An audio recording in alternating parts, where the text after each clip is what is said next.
Hi guys, कैसे हैं आप सभी। I hope that you all are well and I welcome you all to this channel that is you vacancy. और आज फिर मैं एक बहुत अच्छी अपडेट के साथ आई हूँ। तो this is the bulletin release from the BHU, that is Banaras Hindu university, जो सेंट्रल यूनिवर्सिटी है, बहुत रिनाउंड है। और जो बुलेटिन है PhD के रिगार्डिंग है, जो अभी एंट्रेंस होने वाला है, जो NTA के थ्रू कंडक्ट कराया जाएगा, उसी से रिलेटेड इन्फॉर्मेशन है, राइट। और बहुत बहुत बहुत इंपॉर्टेंट इन्फॉर्मेशन इसके अंदर दे रखी है, तो देख लीजिए। और this is how it is look. और यहाँ पे इन्होंने इंडेक्स दिखा रखा है कि कहाँ पे क्या क्या चीज़ें हैं। तो मैं आपको बहुत सारी चीज़ें तो नहीं बता पाऊँगी, लेकिन जो इंपॉर्टेंट है, बहुत इंपॉर्टेंट है, वो मैं आपको एक्सप्लेन कर देती हूँ, राइट। और अदरवाइज़ और आप इसको ज़रूर पढ़ लीजिएगा, राइट। आप इसको बहुत ईजिली डाउनलोड कर सकते हैं फ्रॉम द BHU वेबसाइट, और otherwise you can access from my Telegram link. तो चलिए स्टार्ट करते हैं अपनी वीडियो, राइट।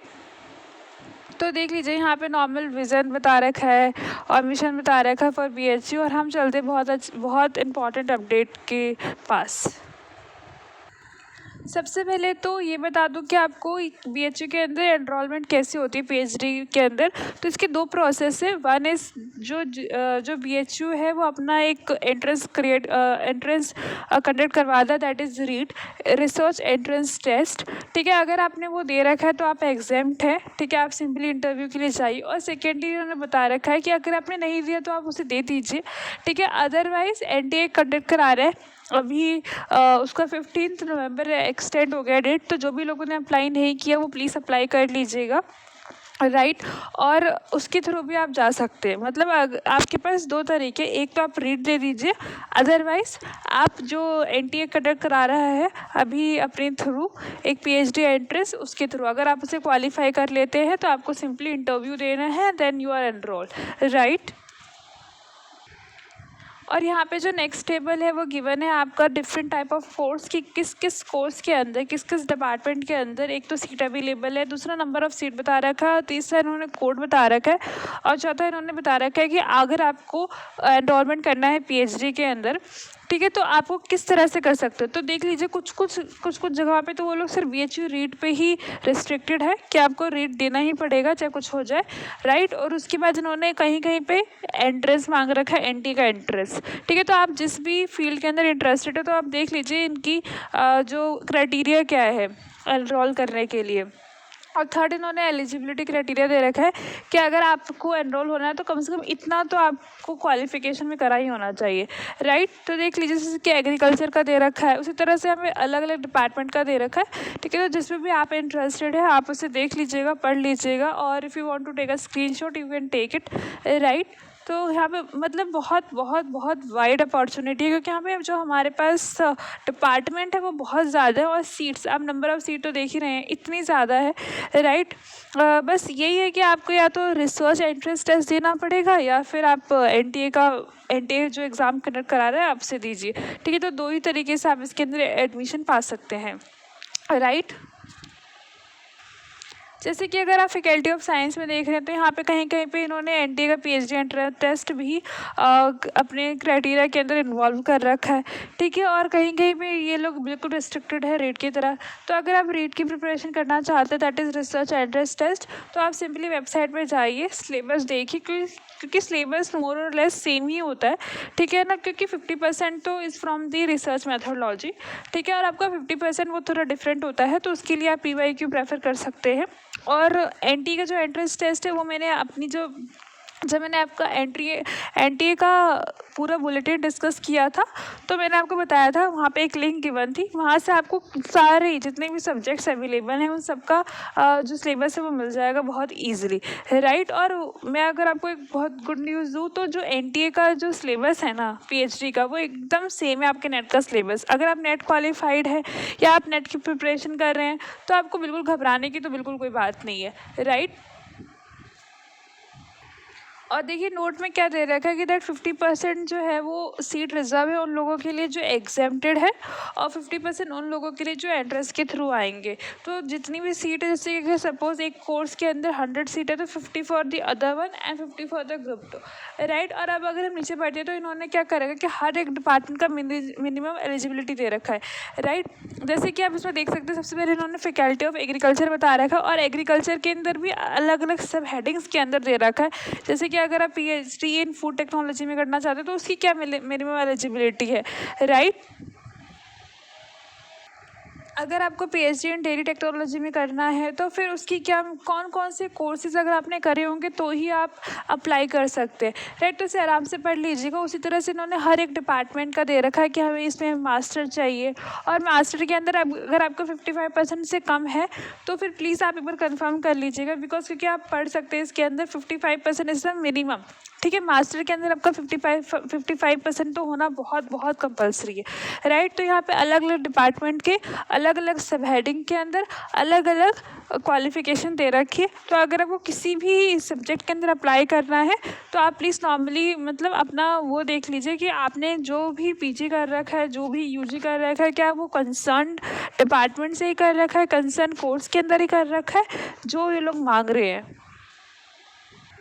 फिर ये कुछ जनरल इंस्ट्रक्शंस हैं, लाइक इसके अंदर बोल रखा है जो नेट जेआरएफ एप्लीकेंट्स है वो भी अप्लाई कर सकते हैं, ठीक है ना, हमारे पीएचडी एप्लीकेशन के अंदर। और फिर उसके अंदर उन्होंने वो बता रखा है रिजर्वेशन के अंदर कि अगर आप लोग ओबीसी से बिलोंग करते हो तो कितनी रिजर्वेशन है, अगर आप एससी से बिलोंग करते हो तो कितनी रिजर्वेशन है,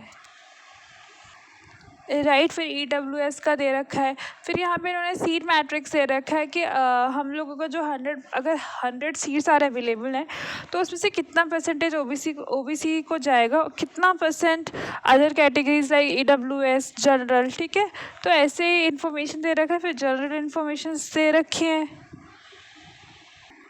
ये कुछ जनरल रूल्स हैं तो इसे आप प्लीज़ पढ़ लीजिएगा, क्योंकि एक एक एक्सप्लेन करना थोड़ा सा मुश्किल हो जाएगा और वीडियो भी बहुत लंबी हो जाएगी। लेकिन जो इसके अंदर सेकेंड पॉइंट है उसे प्लीज़ आप केयरफुली पढ़िए। उसमें लिखा हुआ कि अगर कुछ भी उनको फेक लगता है या कुछ भी रॉन्ग इन्फॉर्मेशन आप भरते हैं तो सिंपली वो आपका फॉर्म रिजेक्ट कर देंगे और फिर वो उनकी कोई रिस्पॉन्सिबिलिटी नहीं है आपके एडमिशन का, राइट। तो इट इज़ ये हाईली रिकमेंडेड कि आप पहले इस बुलेटिन को अच्छे से पढ़िएगा, राइट। जिस भी कोर्स में आप इंटरेस्टेड हैं या फिर जो भी इन्फॉर्मेशन आपको चाहिए, फिर उसके बाद बहुत आराम से फॉर्म फिल कीजिएगा। अगर आपको कुछ भी डाउट रहता है you are free to comment me on the comment box, और आप जो वेबसाइट पे आपको हेल्प डेस्क नंबर भी मिलता है आप वहाँ से डायरेक्टली कांटेक्ट भी कर सकते हैं, राइट। एंड ये कुछ जनरल इंस्ट्रक्शन है फॉर द फॉरेन स्टूडेंट्स, ठीक है। फिर अगेन ये जनरल इंस्ट्रक्शन शुरू हो जाती है एंड देन हमारे पास बहुत इंपॉर्टेंट नोट आता है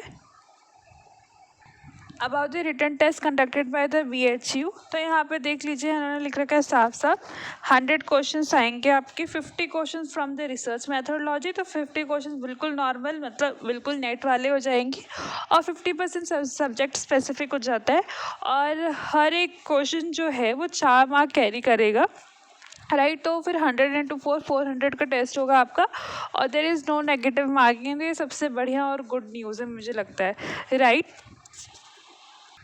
एंड जो एंट्रेंस है वो in the month of October conduct होगा। एग्जैक्ट डेट आपको इस वेबसाइट पे मिल जाएगा, और ये वेबसाइट आप प्लीज़ मार्क कर लीजिए, आपको कॉन्स्टेंटली इस वेबसाइट पे विजिट करना है, ठीक है। बिफोर अप्लाइंग, आफ्टर अप्लाइंग, कभी भी, ठीक है। कुछ भी डाउट रहता है तो आपको इस वेबसाइट पर तुरंत जाके विजिट करना है, क्योंकि सारी इन्फॉर्मेशन इसी वेबसाइट पर आएंगी।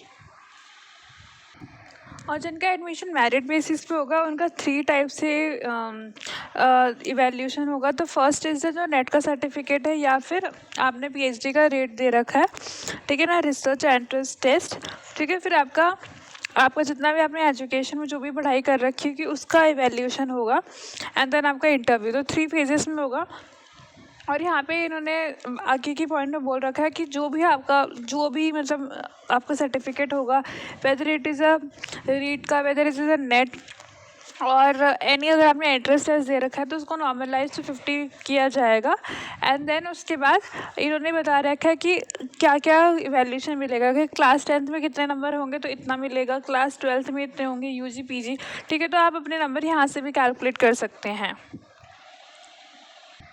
और कम से कम 4 वेटिंग लिस्ट निकलेगी, और यहाँ पे पीएचडी का जो मार्क्स है वो 25 मार्क्स में मिलेगा, और जो वेटेज है वो पीएचडी की भी 25 है, अकेडमी का 25 है, और नेट का सर्टिफिकेट है आपका पीएचडी के जो मार्क्स होंगे उसका 50% वेटेज होगी।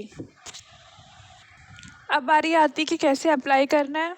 तो इन्होंने एक पोर्टल बना रखा है उन लोगों का जिन लोगों को एंट्रेंस बेस पे देना है, और वो पोर्टल आपको BHU की वेबसाइट पे मिलेगा और उसका जो नेम है वो ये है, राइट, www.bhu.in।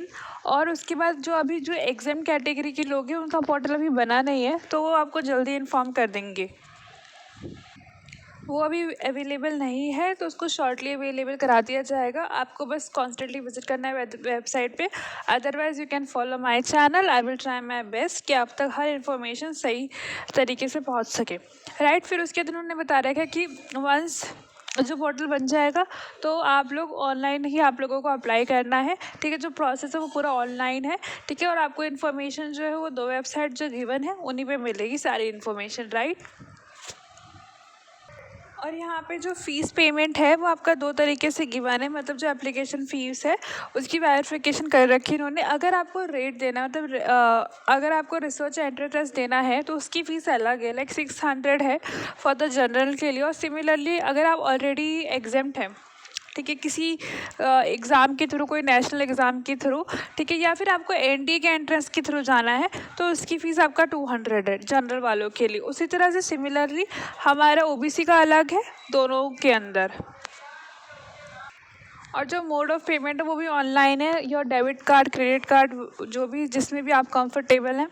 एंड देन उन्होंने प्रोसेस बता रखा है। तो सबसे पहले आपको जो फॉर्म है वो आपको BHU की वेबसाइट पे ही मिलेगा, राइट। फिर आपको सबसे पहले अपने आपको रजिस्टर करना है एंड देन फिर आपका प्रोसेस स्टार्ट होगा विद ऑल द डॉक्यूमेंट जो भी वो मांगते जाएंगे वो आपको फिल करते हुए जाना है, ठीक है ना। बस ये याद रखिएगा कि जो भी आप डॉक्यूमेंट फिल कर रहे हैं वो ऑथेंटिक होना चाहिए और बिल्कुल क्लियरली विजिबल होना चाहिए। और कोशिश करिएगा कि आपने जितने भी नेम वगैरह आप भर रहे हो उन्हें कैपिटल लेटर्स में कीजिएगा सो दैट कोई भी कन्फ्यूज़न ना रहे।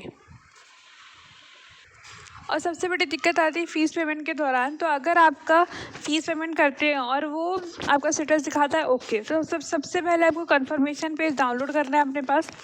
बट सपोज़ आपकी फ़ीस पेमेंट आप करते हैं और डेबिट हो जाता है आपका अमाउंट, लेकिन स्टेटस दिखाता है नॉट ओके, तो आपको टेंशन नहीं लेना। विदिन 7 डेज़ हम BHU आपको रिटर्न कर देगा। एंड उन्होंने बोल रखा है कि अगर नॉट ओके दिखाता है तो आपको पूरी कोशिश करनी कि वहाँ पे स्टेटस ओके आए within the last date, ठीक है ना। And the last step is that आपका जब को सब कुछ हो जाएगा, फीस वगैरह पे हो जाएगी, तो आपको क्या करना है, अपना एप्लीकेशन फॉर्म डाउनलोड करना है, उसका प्रिंट आउट निकालना है और अपने पास रखना है, राइट। जो भी इंपॉर्टेंट नोटिफिकेशन आएगी वो आपको वेबसाइट पे मिल जाएगी। दिस इज़ द वेबसाइट, मैं आपको बार बार दिखा रही सो दैट आपको वेबसाइट बिल्कुल सही तरीके से आप देख लें। और इन्होंने बता रखा है कि रिजेक्शन के 2 कारण हो सकते हैं, या तो आपने फ़ीस पेमेंट नहीं करी है या फिर आपके डॉक्यूमेंट्स वैलिड नहीं है।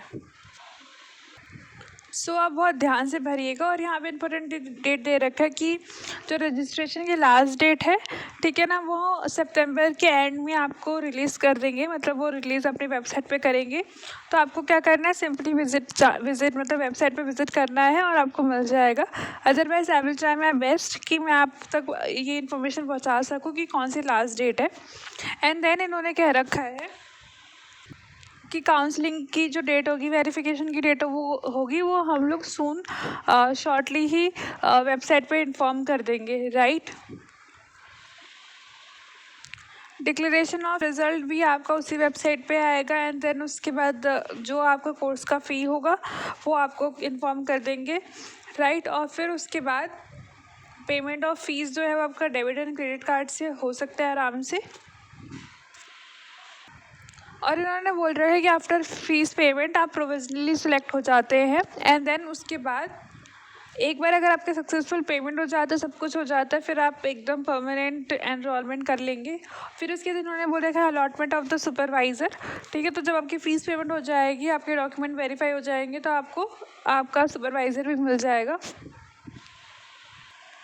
एंड देन अगेन फिर कुछ जनरल इंस्ट्रक्शन दे रखा है अबाउट द टाइमिंग और जो भी इम्पॉर्टेंट अपडेट्स हैं, राइट, जैसे कि फ़ीस, फेलोशिप, इन सब के बारे में दे रखा है, तो आप पढ़ लीजिएगा। फिर इसके बाद उन्होंने क्या कर रखा है, कोड दे दिए हैं, ठीक है। जब आप फॉर्म फिल करेंगे, ठीक है, तो जैसे कि अगर आपने एग्रीकल्चर भरा है तो उसके अंदर कोड मांगेगा, ठीक है। तो आपको कोड यहाँ से मिलेगा, ठीक है। बहुत इंपॉर्टेंट मतलब पार्ट है PDF का कि आपको यहाँ से कोड मिलेगा कि हर सब्जेक्ट का कोड गिवन है और you have to fill that code in your application form. अगर आप एंट्रेंस देते हैं, एंट्रेंस मतलब अगर आप NTA का देते हैं तो भी वो मांगेंगे शायद से। और अगर आप रिसर्च एंट्रेंस टेस्ट देते हैं तब तो ये ज़रूर बिल्कुल काम लगेगा। तो आप बिल्कुल ध्यान से भरिएगा अपना कोड, क्योंकि कोड के बेसिस पे ही आपके एग्ज़ाम पेपर्स आएंगे कंप्यूटर स्क्रीन पे, क्योंकि कंप्यूटर बेस्ड टेस्ट होगा आपका, राइट। सो ये पूरा वीडियो था about the BHU admission PhD 2023। आपको कुछ भी डाउट रहता है, you can free to comment me, और आप मुझसे पूछ सकते हैं, right. I hope that you find this video very helpful, worthful, and आपको इसी तरह से नई नई अपॉर्चुनिटी पाने के लिए, नए नए अपडेट्स पाने के लिए मेरे चैनल को शेयर कीजिए, सब्सक्राइब कीजिए, लाइक कीजिए। Stay happy, stay updated.